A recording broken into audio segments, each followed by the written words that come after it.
What's up, YouTube? Back with another reaction. Reaction post 303 fight card. It was a shit card. A little rant too, but let's get into it, man. Alex Pereira, Yuri Prohaska too. They carried that shit. They carried it. I'm sorry, Alex Pereira carried that shit. I mean, damn. What else can we say, man? He's the second best fighter in the world. It's the best light heavyweight we've seen, honestly, ever.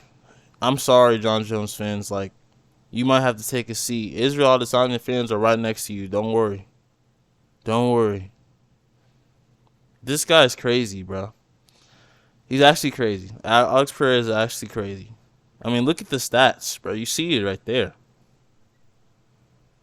I mean, he absolutely dismantled this fool, bro.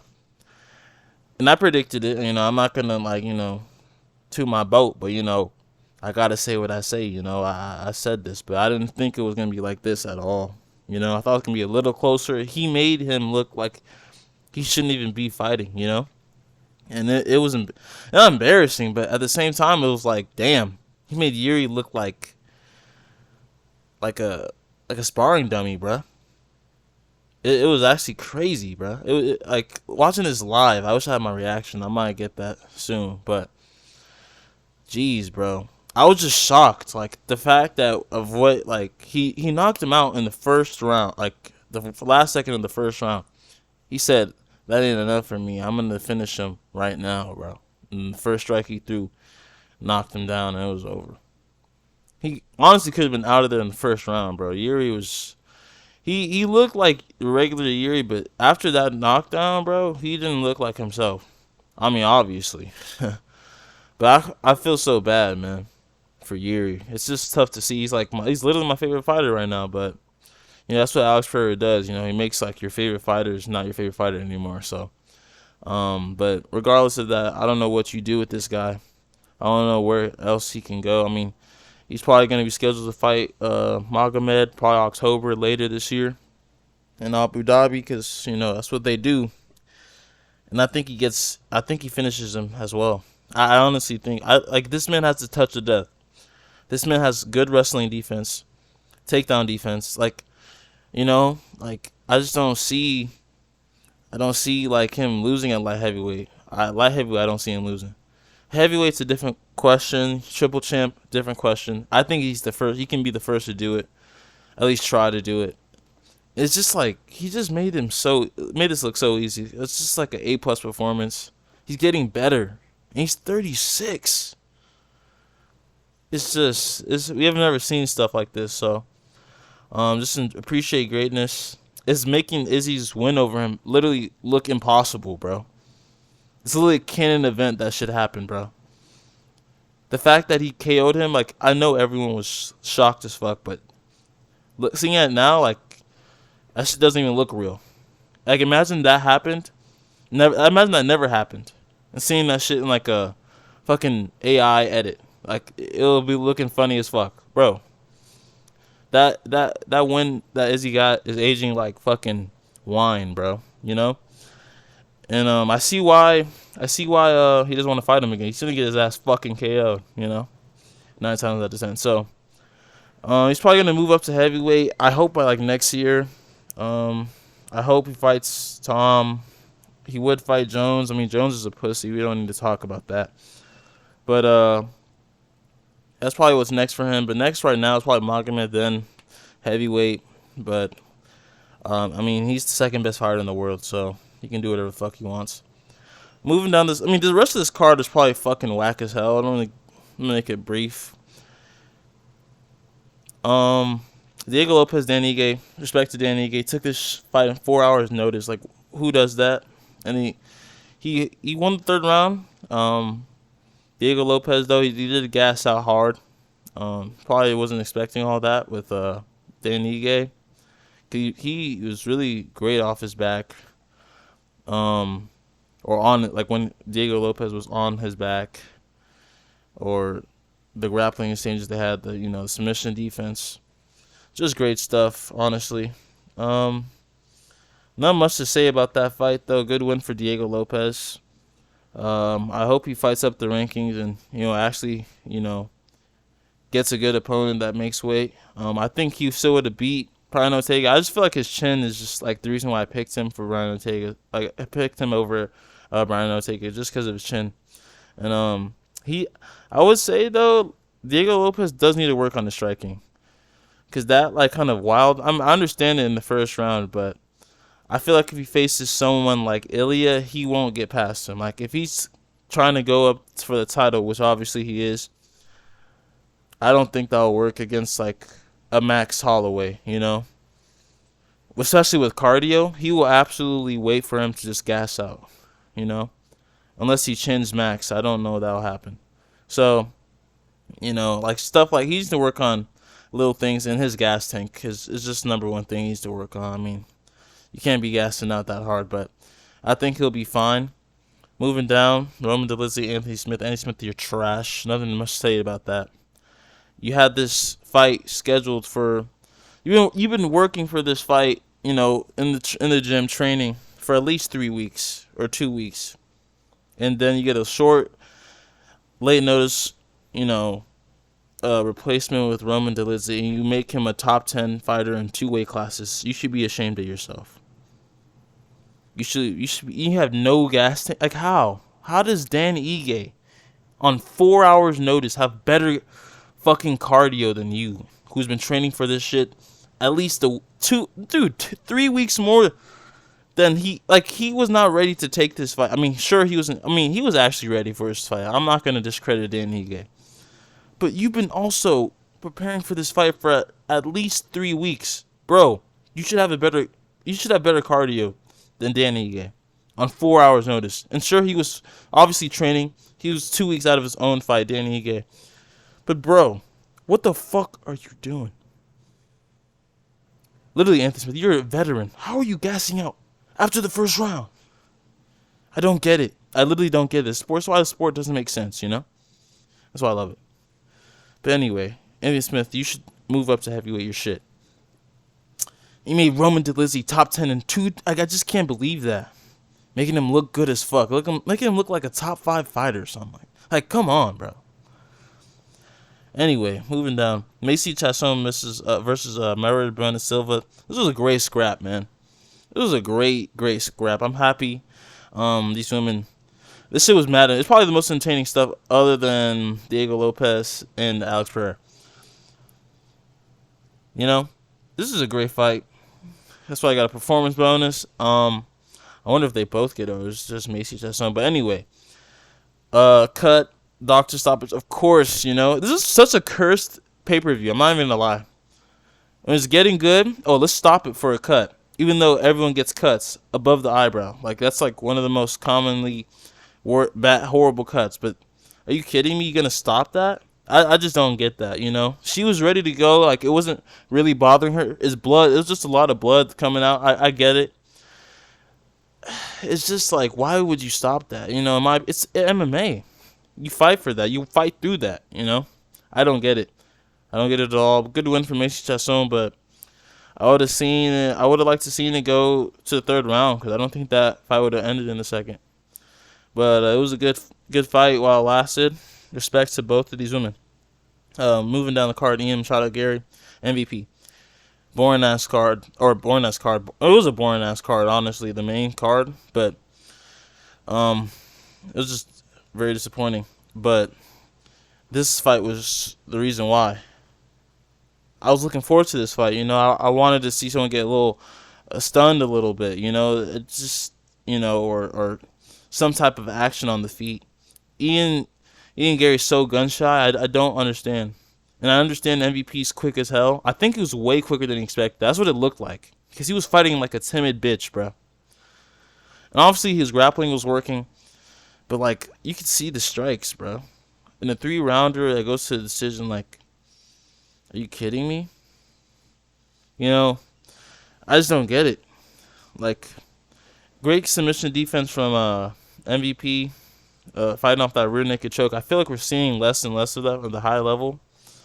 Like, people off their backs are really fighting off these. I mean, obviously they're supposed to, but, like, You know, usually like I feel like 4 years ago that wouldn't be the case, but now we're seeing everyone fight off these rear naked chokes like nothing. Like it just shows the level that MMA's on. But anyway, like the high level MMA at least. But geez, man, this was hard to watch after the second or the first and second or the first round. And like the second round was clearly MVP's round. Then the third was just like a toss up, but it was just not a clean, cool fight to see. Like you couldn't see who clearly won.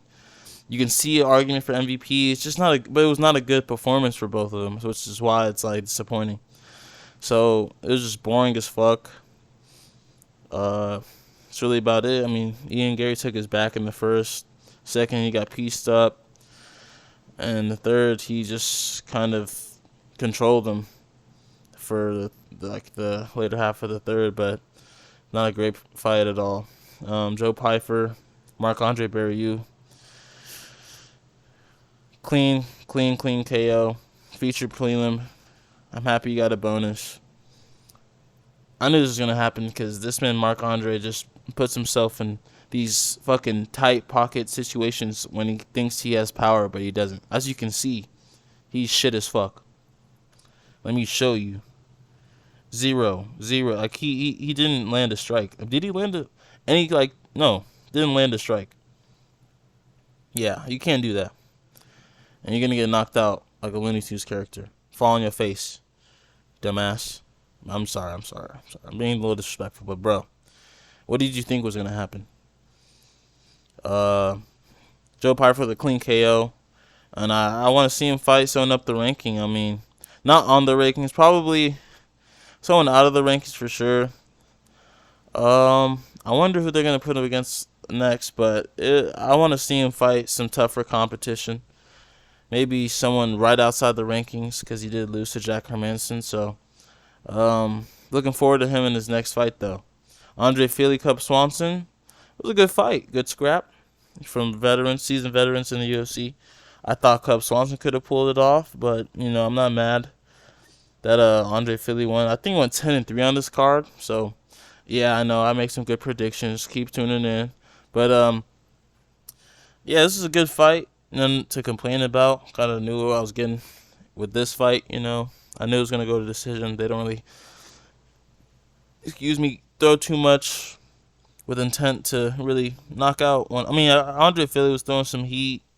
I thought Cub Swanson could have pulled it off. It was clear, like, who won. Like, round one was Fili, two was Swanson, and it was kind of a toss-up in the third. I think Cub Swanson could have pulled off, but good fight, needless to say. Then you got Gene Silva, Charles Jourdain. I knew this shit was coming.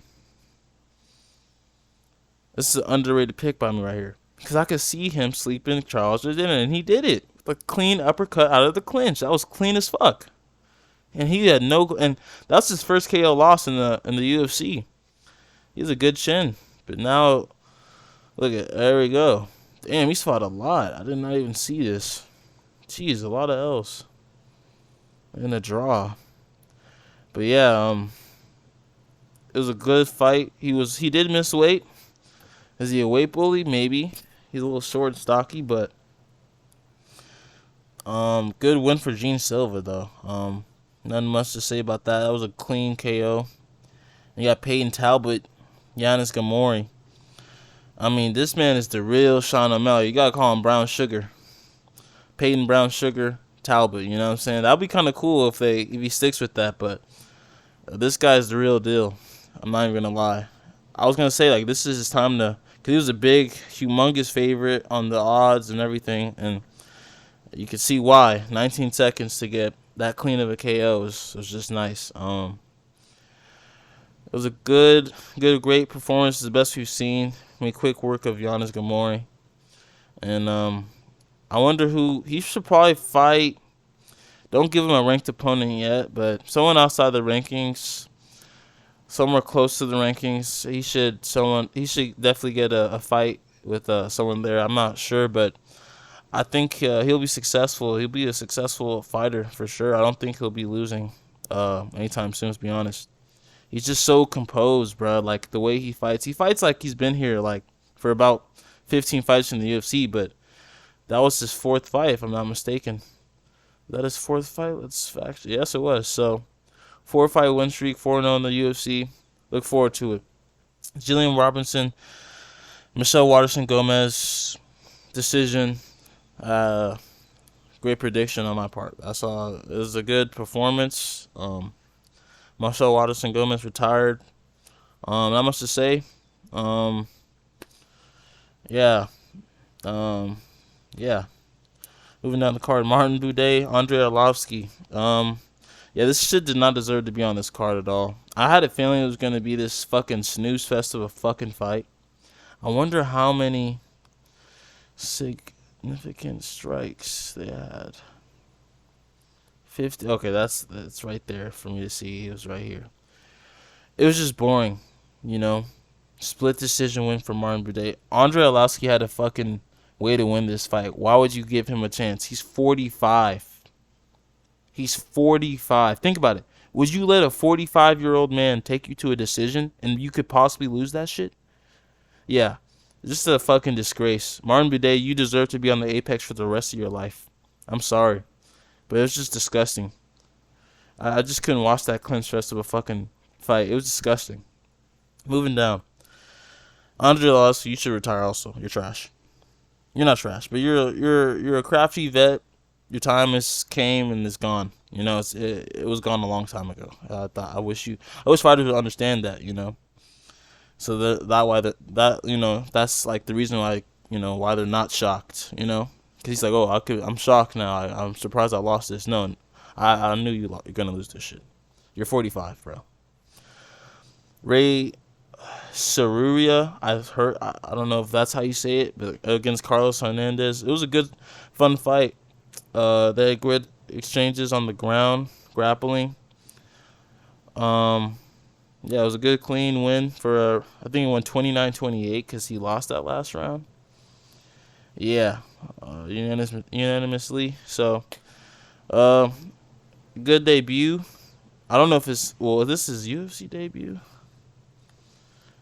I mean, no, he's road to the UFC, but his first, real fight in the UFC, in my opinion. I don't really count road to the UFC like that, but good grappling exchanges. Tried to submit him, tried to set him up in like some type of twister. I think it was the second round, and or something like that. It was some cool stuff, but he didn't get it. But he had good control. He's pretty good, solid on the ground, and look forward to seeing more of him and Tyra. They train together, and he's young as hell. He's 22.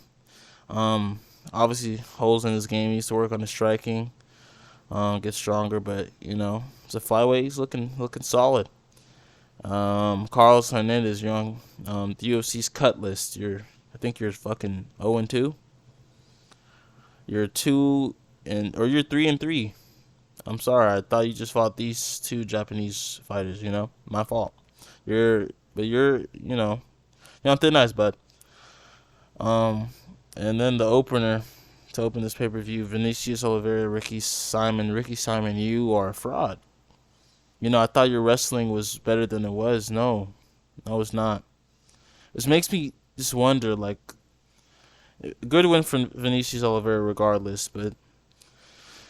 Just makes me wonder about the losses he's had, like Rob Font, making me looking at that like those fights a lot differently, Marab, I mean that was when Rob was young. This was a while ago. I feel like Ricky kind of peaked. I don't know, but just make me look at it like because it's just MMA math doesn't work, but it just doesn't make sense. Like. Rob Font, are you really that good? Like, are you really that good? I don't get it, because Vinicius Oliveira had, pretty easy success against him, and but at the same time, Vinicius Oliveira could be a great fighter, and I just don't know, but just MMA math. But he's now, what, 3-0? 3-0, so he's looking pretty good. Look forward to his next fights, but this pay-per-view is pretty trash. I'm not going to lie. I wasn't really interested in the main card, as I should have been. Mainly because Brian Ortega pulled out, Ian Machado Gary. I don't want to keep calling Machado Gary. Ian Ferry. Um, and the MVP was the snooze fest. The Macy Chiasson Mary Bonacilo was a good fight though. Then this fucking disappointment of Anthony Smith. Like this card was just practically cursed. You know, that's what I feel like it was. A cursed UFC pay per view. So many shit just went left. So like, no way it's not cursed, right?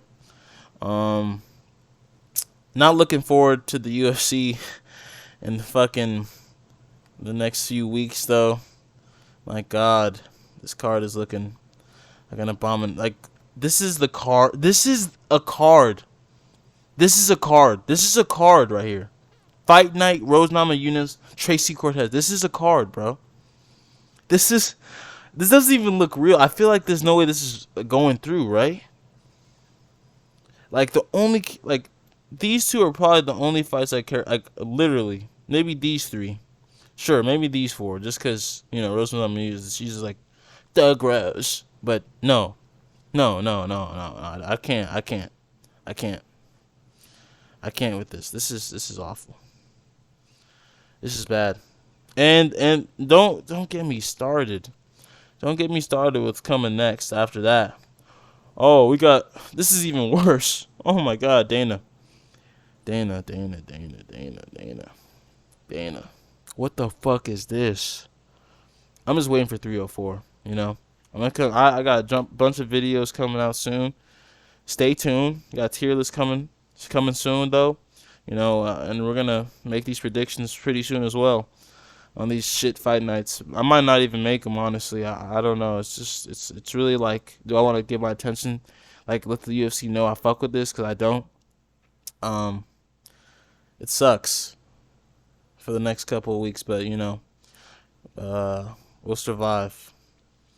But thank you for tuning in, and like, comment, and share, bro.